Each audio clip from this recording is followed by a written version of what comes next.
What's up, guys? I appreciate you guys watching the channel. Don't judge my gas situation. I'm driving around dropping kids off all over the place. We've got 4 kids now. Life's getting hectic. I was gonna quit YouTube. I thought, you know what? I was like, I don't got time for this. I ain't got no time for that. But I thought, you know what kind of example would I be setting for all of the people that watch the channel? And I said, I'm gonna make this channel. I'm not gonna give up. I'm gonna show you if you stay consistent, good things can happen. But I had a thought. You know, I have some people that say, like, man, I decided to start this, or I decided to start that. And I was thinking to myself, I have some friends or even family members and things like that, that when you go to start something, we all think that, like, the hardest part is, like, making the decision to start it.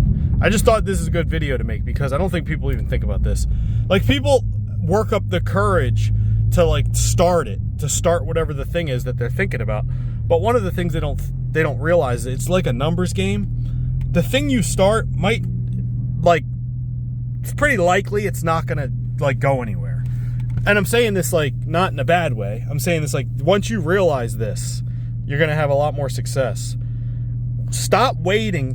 This is for someone that wants to start something. Stop waiting to start something. Just go start doing it, because you're gonna find really quickly, like, oh, everybody doesn't want my quilt. Oh, my Facebook ad is just burning money. This sucks. I'm turning it off. Like, and you're gonna be like, oh my gosh, I waited 5 years to start my quilt business to find out nobody even wants my quilt. I'm saying this, like, sometimes because I want to shake people, because everybody's, like, taking the time to wait to start something. But the waiting to start something, dude, it's the same thing with somebody that's a sole proprietor and they're, like, waiting forever to open an LLC.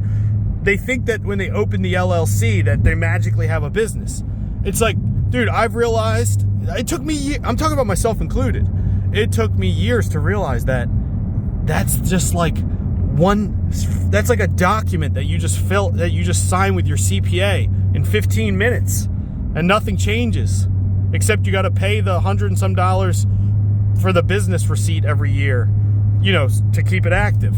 But what I'm getting at is, like, if you're waiting to do something, stop waiting, because that big decision you think you're making to just start is not the big thing. That's what I'm trying to get at.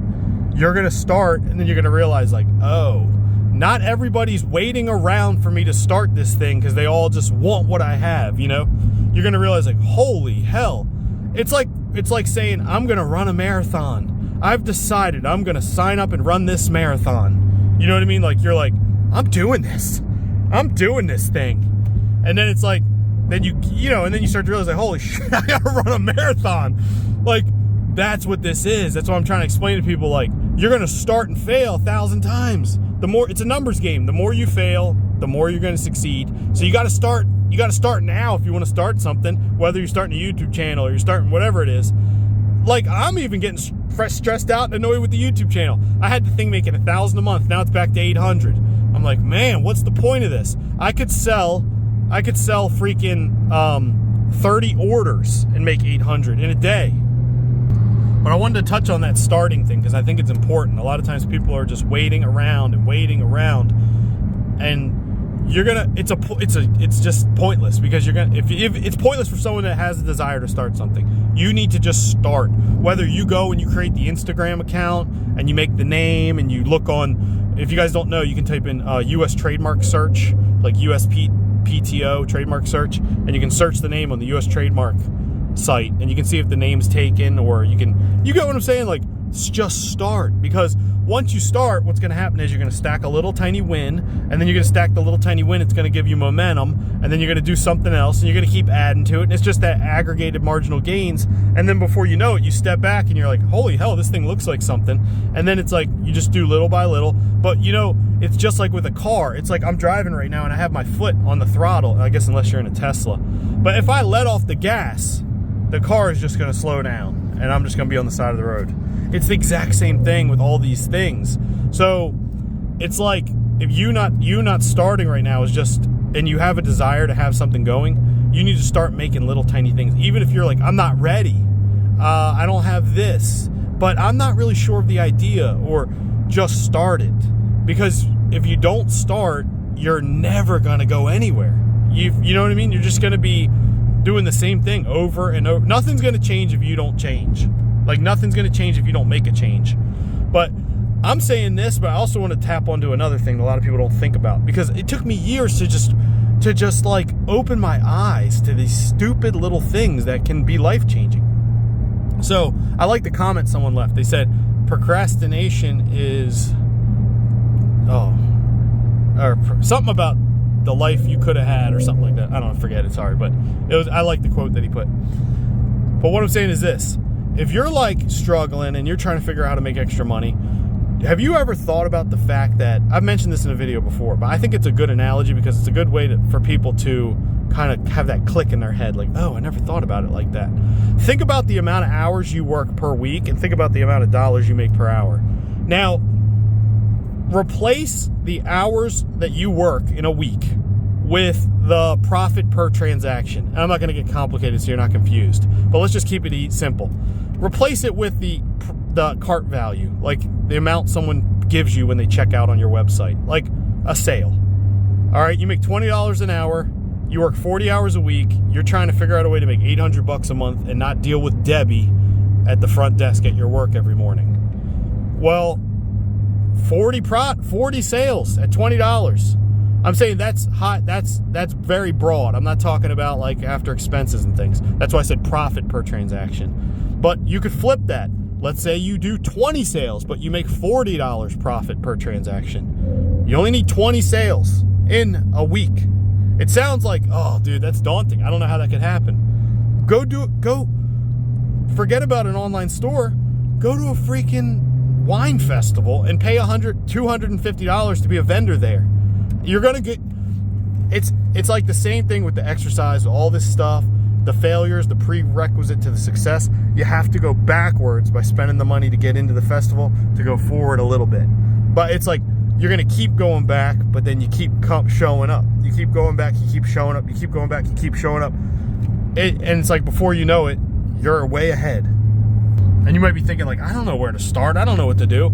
Forget about an online store. What if you just literally, like I'm talking to people that like me, I hated my job so much, dude. I didn't hate my job. I liked it. I liked the people I worked with. I shouldn't say I hated it, but I was sick and tired of going in the snow and like airing a truck up with an air compressor on a forklift, and then going back in, dropping the air compressor off, going back out, hooking a chain up, towing the truck up to the shop, opening the door, pulling it in, laying on a creeper and having water drip all over me, and then Marty next to it. Shout out to Marty. I like you, Marty. But Marty would start his UPS truck up in the shop and it'd be running and just, and then you crack the door because you felt like you were just breathing exhaust for 2 hours. And then he's like, close the door, it's cold. And then it's like, you know, just like, and I'm like, oh, I just want to get out of here, dude. I want to get out of here. So I was like, what can I do? They were laughing at me. What are you doing? What is Chris doing? What are you doing now, dude? I was always telling him my dreams. I was like, I'm going to Pattaya, Thailand, dude. I'm going to be a scuba diver instructor. Sending videos to my friends about Thailand. You know, and then, but what I'm saying is little by little, you start to just stack little wins. You find something, you chase something. But you don't ever stack a win if you don't start. That's the thing. Like, shout out to the kid who just left a comment. He said, man, thanks for the video. I just picked up my phone and launched my first video. I just left a comment on his video. I just wrote dialed in because he wrote portfolio update. He's got better thumbnails than I do. There's other channels I'm seeing popping up, guys driving in their cars, just like I'm driving around talking. Dude, they're getting 50-some thousand views a video. It's crazy. I started thinking I need to step my thumbnail game up because you guys, I don't show everything that I'm up to. I don't show everything I'm up to. Like, I don't show, you guys know I'm not real clickbaity. Like, I want to be, but I try not to be too clickbaity because I feel like I'm not providing any real value in the videos. So I can't be real clickbaity till I feel like I'm really giving some value, you know? Like if I have like a Shopify course or something, then I'll be like super clickbaity, where I'll probably show you guys. Because I saw a guy, it said, his thumbnail said $5,000 in a month with no 9 to 5. And I looked up on my thing, dude, I made $117,000 this week with no 9 to 5. But I don't have thumbnails and headlines like that. That's what I'm trying to explain to you guys, that I guess it's almost like I try to be humble so I can be exalted rather than be like cocky and then I get humbled. So I never show that kind of stuff, but I'm saying, like, you know, I mention it here and there, or I might show something, but I could have a thing that says made 470,000 this month with no 9 to 5, you know, or something like that. But that's not profit. That's revenue. But I need to step my thumbnails up because I'm like, man, these kids are popping up, and I'm like, I'm not getting any views. But shout out to everybody watching the channel. But I just wanted to say the thing about the starting, and I wanted to mention the thing about swapping out the hours you work or the amount you make per hour with the profit per transaction on a product. And I was gonna say, if you didn't know where to start, let's just say you just go to a website like Alibaba, or you buy in bulk. You buy 100 candles, or you buy 100 charms for wine glasses, and you do every wine festival in the state you live in, and you sell these charms. Like the charm could say like pug on it, or like I'm saying you have like tons, and they're literally charms for wine glass, for the neck of the wine glass, you know, for the stem of the wine glass. You literally go on Vistaprint and get, or I mean go on Vistaprint or wherever and get a fitted tablecloth made that says charms galore with wine glasses like cheersing each other. You know what I mean? And then you get the 10 by 10 tent at Costco, or get it online, get the 8-foot table at Costco or Walmart or whatever. You set it up, you get a shoebox, dude. I remember I had a shoebox I was using as my money box. And then you go to the ATM and you get you try to get some 20s, you go to a store, get some 5s and 10s and stuff. Go on Square or PayPal and get the card swiper, and then it comes in the mail. Download the app, boom, you're in business. You're showing up at the wine festival, charms galore, baby. Give me the money, I want to take your money. But you're providing value, you're giving people things they want, you know what I mean? So it's a win-win situation. They leave happy, they got their new charm with the soccer ball on it that says soccer mom on their wine glass. They feel significant in their role in life, and then you're rolling out of there, packing your tent up, shoving it in your Toyota Corolla like I was, and driving off and going back to work the next day.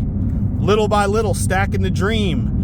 When the people at work are looking at you like, what are you up to, dude? You're like, I know what I'm doing. You've got no clue, but you're gonna see. Ooh. All right.